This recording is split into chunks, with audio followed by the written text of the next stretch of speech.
ಕೆಟ್ಟವನು ಕರ, ಕೊಡದೆ ಕೆಟ್ಟವನು ರಾವಣ. ಸತ್ಯ, ಈ ಸಮಾಜದಲ್ಲಿ ನೀನೇ ಮಾಡಿದ್ರು ಕೆಟ್ಟವರೆಂದು ಪಟ್ಟ ಕಟ್ಟತ್ತೆ.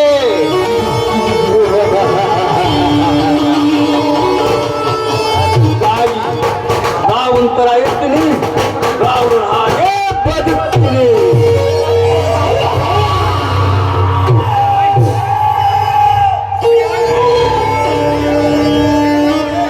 ಸತ್ಯ, ಈ ಹತ್ತೂರಿನ ಒಡೆಯನಾದ ನಾಗೇಗೌಡನ ಕಟ್ಟು ತಪ್ಪಿಸಿ ಈ ಊರಲ್ಲಿ ಒಂದು ಹುಲ್ಲು ಕಡ್ಡಿ ಒಳಗಾದ ಈ ಊರಿನಲ್ಲಿ ನೀನು ತಪ್ಪಿಸ್ತೀಯಾ? ಮಗನೇ, ಹೇಳಿ ಎಲ್ಲಿಯ ಮಕ್ಕಳು ಹೇಳದೆ ಹೋದರೆ ಮುಗಿಯುವುದು ನಿನ್ನ ಈ ಭೂಮಿಯ ಋಣ. ಈ ಭೂಮಿಯ ಋಣ ತೀರುವುದು ನಿಮ್ಮಂತವರ ಕೈಯಲ್ಲಿ ಇದ್ದಿದ್ದರೆ ಆ ದೇವರು ಅಂತ ಮೇಲೆ ಯಾಕೆ ಇರ್ತಿದ್ದ? ನಿಮ್ಮಂತವರ ಬಂಡ ಬೆದರಿಕೆಗೆ ಹೆದರಿಯ ಸತ್ಯವನ್ನು ಸತ್ತರು ಹೇಳಲಾರ ಈ ಸತ್ಯ. ಬಡ್ಡಿ ಬಗರ ನೋಡ್ರಿ, ಈ ಮಗ ಸರಳ ಮಾತಿಗೆ ಒಪ್ಪಂಗಿಲ್ರಿ. ಈ ಮಗನ ಏನಿಕೆ ಉದೈತಿ ಅಲ್ಲ ಕತ್ತಲ್ ಕೋಲೆ ಸಾಯಂಕಾಲ ಕೋಲೆ ಚಿತ್ರ ಚಿತ್ರ ಹಿಂಸೆಗೆ ಅದರುವ ಜೀವಾಡಲೇ ಕಾರ್ಯ ಇದು. ನೀವು ನನ್ನನ್ನು ಜೀವಂತವಾಗಿ ಸುತ್ತರು, ಅದರ ಭಯ ನನಗೆ ಇಲ್ಲ. ಎಷ್ಟು ಸತ್ಯನ ಮಾತು ಮಾತಾಡ್ತಿಲ್ಲ ಮಗನ. ನೋಡ, ಸಾವಿರ ಗೌಡ ಚಿಕ್ಕು ವಿಲವಿಲನೆ ಒದ್ದಾಡ ಕತ್ತಿ ಮಗನ. ಆ ಮಕ್ಕಳು ಎಲ್ಲಿ? ನೀನು ಹೇಳದೆ ಹೋದರೆ ನೋಡ ಸತ್ಯ, ಆ ಮಕ್ಕಳನ್ನು ಯಾರ ಕೈಯಲ್ಲಿ ಕೊಟ್ಟಿ ಹೇಳ ಅವರ ಹೆಸರನ್ನು. ಹಂಗೆಲ್ಲ ಕೇಳಿ ಏನು ಹೇಳ್ತಾರೆ? ಕುರಿಕೆ ಯಾರು ಮಸಾಲೆ ಇರ್ತಾರೆ? ಈ ಮಗನ ಏನು ಕೇಳೋದ ಬೇಡ್ರಿ. ನಾವು ಅಲ್ಲಿ ಪಾಠ ಹೊಲ್ದ ಹಾಕೊಂಡ್ರಿ ಅಲ್ಲೇ ಕಟ್ಟ ಹಾಕೊಂಡ್ರಿ. ಎಂತ ಸುಳ್ಳು ಕುಲದ ಆಗರ ಹುಟ್ಟಿಲೇ ಮಗನ ಕಾರ್ಯ.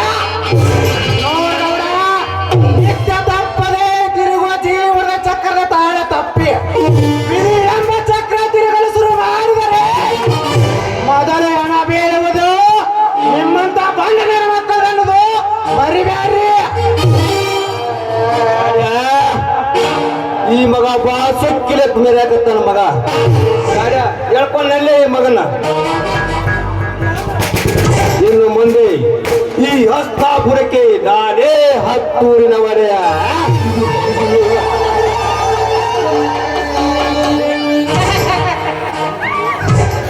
ನಮ್ ಗೌಡ್ರ ಹೊಡೆಯಾರಾದ್ರು ಅವ್ರು ಕರ್ಕೊಂಡ ನಾನು ಹೊಡೆ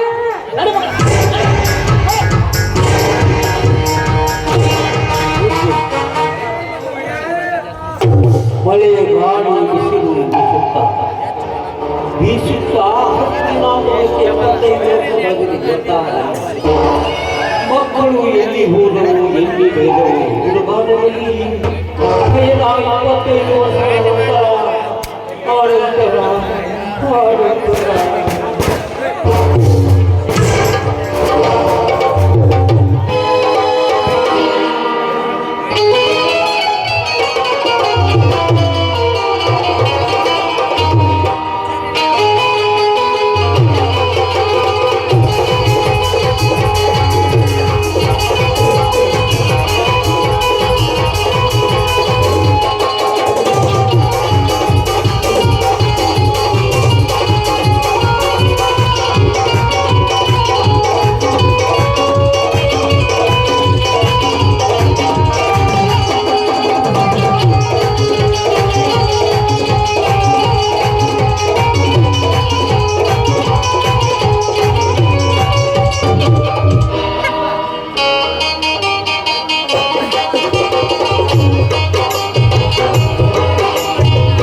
ಮಲ್ಲಿಕಾರ್ಜುನ, ಏನಪ್ಪ ನಿನ್ನ ವಿಚಿತ್ರ ಎಲ್ಲಿದೆ?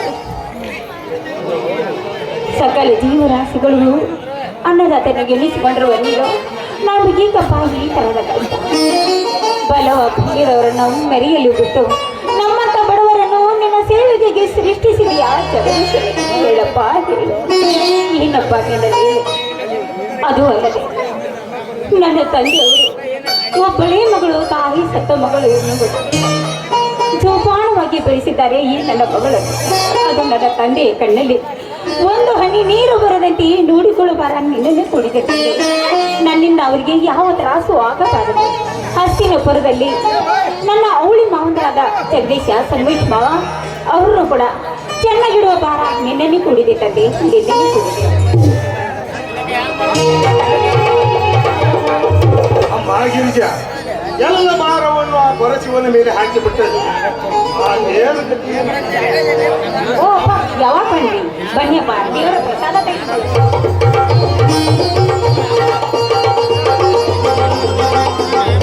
ಅಮ್ಮ ಗಿರಿಜ, ಆ ಮಲ್ಲಿಕಾರ್ಜುನ ಮಹಿಮೆ ಅಗಾಧವಾದದ್ದಮ್ಮ. ನೋಡಿ ಗಿರಿಜ, ನಿಂದೊಂದು ಇವತ್ತು ನಿನಗೊಂದು ಸತ್ಯದ ವಿಷಯ ಮನಸ್ಸು ಹಾಕುತ್ತಾ ಇದೆ. ಇಲ್ಲಪ್ಪ, ಅದು ಸತ್ಯ. ಹೇಳಪ್ಪ, ಯಾವ್ದು ಸತ್ಯ? ಈ ವಿಷಯ ನಮ್ಮಿಬ್ಬರ ಹೊರತುಪಡಿಸಿ ಬೇರೆ ಯಾರಿಗೂ ಗೊತ್ತಾಗಬಾರದು ಹಾಗೆಂದು ನನಗೆ ಭಾಷೆ ನಿಲ್ಲುವ. ಏನಪ್ಪ ಇದು?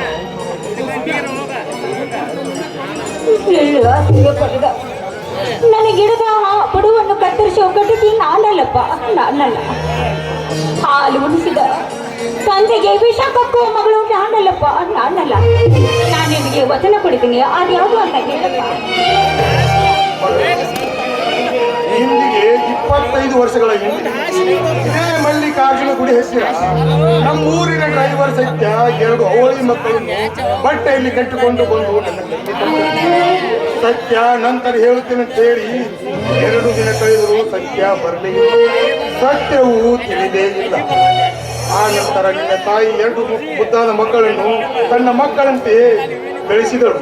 ಆಮೇಲೆ ನೀ ಹುಟ್ಟಿದ್ಯಾ.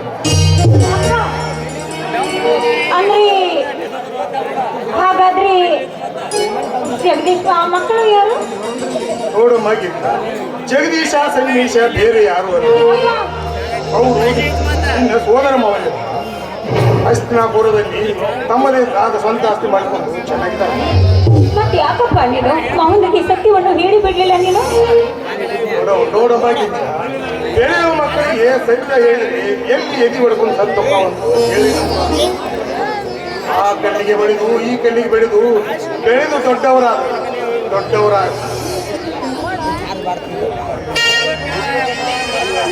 ನೋಡಮ್ಮ, ಆ ಬೆಳೆದು ದೊಡ್ಡವರಾದ ಮೇಲೆ ಅವರ ಮೇಲೆ ನನ್ನ ಸ್ವಾರ್ಥದ ಆಸೆ ಗೊತ್ತಾ ಇದೆ. ಅಂದ್ರೆ ಏನಪ್ಪ? ಅಂದ್ರೆ ಏನಪ್ಪ ನಿನ್ನ ಮಾತು? ಏನಿಲ್ಲಮ್ಮ, ಜಗದೀಶನಿಗೆ ನಿನ್ನನ್ನು ಕೊಟ್ಟು ಅವನ ಕೈಯಿಂದ ನಿನ್ನ ಕೊರಳಿಗೆ ಕರಿಮನೆ ಕಟ್ಟಿಸಿ ನನ್ನ ಜವಾಬ್ದಾರಿ ತಿಳಿದುಕೊಳ್ಳಬೇಕಂದ್ರೆ. ಅಪ್ಪ, ಏನ್ ಹೇಳ್ತಾ ಇದೀಯಪ್ಪ? ಇಷ್ಟು ಬೇಗ ಈ ನಿಮ್ಮ ಮಗಳು ನಿಮಗೆ ಭಾರವಾದಳೇನಪ್ಪ? ಹೇಳಪ್ಪ, ನನ್ನ ಮದುವೆ ಬಗ್ಗೆ ಚಿಂತೆ ನೀನೇಕೆ ಮಾಡುತ್ತಿರುವೆಯಪ್ಪ? ಬಿಟ್ಟು ಬಿಡಪ್ಪ. ನೋಡಮ್ಮ, ಬಳ್ಳಿಯ ಕಾಯಿ ಬಳ್ಳಿಗೆ ಭಾರವೇನಮ್ಮ, ಹಡೆದ ತಂದೆ ತಾಯಿಗೆ ಮಕ್ಕಳು ಭಾರವೇನಮ್ಮ. ಬೆಳೆದು ನಿಂತ ಮಗಳನ್ನು ಮದುವೆ ಮಾಡಿ ಕೊಡುವುದು ಪ್ರತಿಯೊಬ್ಬ ತಂದೆ ತಾಯಿಯ ಕರ್ತವ್ಯ. ಅದಕ್ಕಾಗಿ ನಾಳೆನೆ ನಾವು ಕೃಷ್ಣಾಪುರಕ್ಕೆ ಹೋಗೋಣ. ಹೌದೇನಪ್ಪ? ಹಾಗಾದ್ರೆ ನಾನು ಮಾವಂದ್ರಿಗೆ ಸಜ್ಜಿ ರೊಟ್ಟಿ, ಗುರೆಳ್ಳು ಚಟ್ನಿ ಎಲ್ಲವನ್ನು ಮಾಡಿ ರೆಡಿ ಮಾಡ್ಲೇನಪ್ಪ, ಬುತ್ತಿ ಕಟ್ಟಿ. ನೋಡು, ಮದುವೆ ಮಾರುದು ಕೋಪಿತ್ರಿ ಮಕದಾಗ ಬಾವಿ ಗಂಡನ ಸುದ್ದಿ ಕೇಳಿ ಅದನ್ನ ಮಾಡ್ಲೇನು ಇದನ್ನ ಮಾಡ್ಲೇನು ಅಂತ ಕೇಳಕ ನಡೆಯುವ. ಬಾವಿ ಗಂಡನ ಸುದ್ದಿಯಾಗಿ ಹತ್ತಪ್ಪ ಚಹಾ ಕೊಡೋದು ಮಾಡ್ತಿರ್ತಿ, ಚಹಾ ಕೊಡ್ ನಡಿ. ಹೋಗಯ್ಯಪ್ಪ, ನೀನು ಚಹಾ ಕೇಳಿದೇನಾ? ಈ ಸಂತೋಷ ಸುದ್ದಿ ಕೇಳಿ ನನಗೂ ಬಹಳ ಖುಷಿ ಆಗಿದೆ. ಈಗ ಚಹಾ ಯಾಕ? ಬಿಸಿ ಬಿಸಿ ಕಾಫಿನ ಮಾಡಿಕೊಡೋದು ಬಾಳ. ನಡಿ.